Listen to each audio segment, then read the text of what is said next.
let's talk about the pandemic. And you guys are in a different situation. So everybody that I've interviewed up to this point, they've been in business and they've had to adjust kind of how they did business, really just to survive a product that they offered or kind of how they ran their business.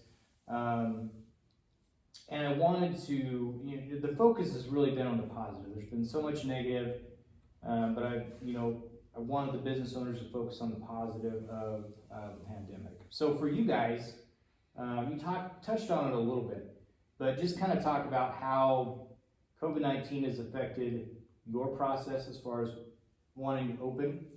And then if there's anyone that wants to touch on, I guess if there's anything that you learned through the pandemic or something that you decided to do differently because of that, that you'll carry forward in your business and make a change because of that.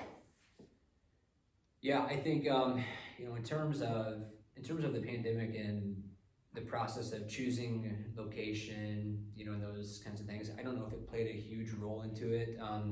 The biggest thing was, I guess, overall capacity and what would happen if we did have to cut, capacity by 50%.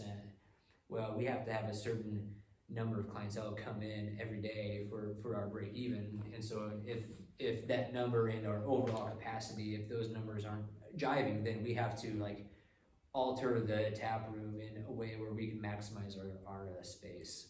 And so I think that was one of the things from the get-go that we had in mind. I guess more of a contingency plan, but then also contingency plans too when we're creating the marketing and when we're creating the plan to actually open is, okay, how are we going to set up our tables? How are we going to ensure that we are in compliance with the DHMs?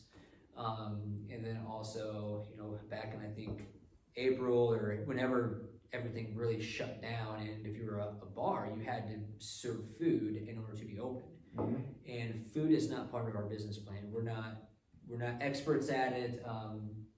That's just not what we were going to do. Sure. And so it's okay, well, if we have to serve food, what can we do? And so trying to be creative with food trucks or partnering up with other companies in town, restaurants in town, seeing if we can do some kind of partnership thing. Sure. Or offer some kind of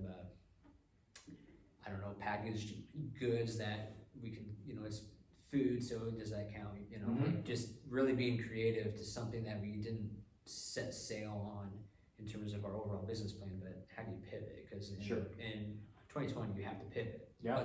Otherwise you're not going to be in business for too long. Absolutely. Hopefully in 2021 we don't. Sure. So we're almost there. Yeah. No,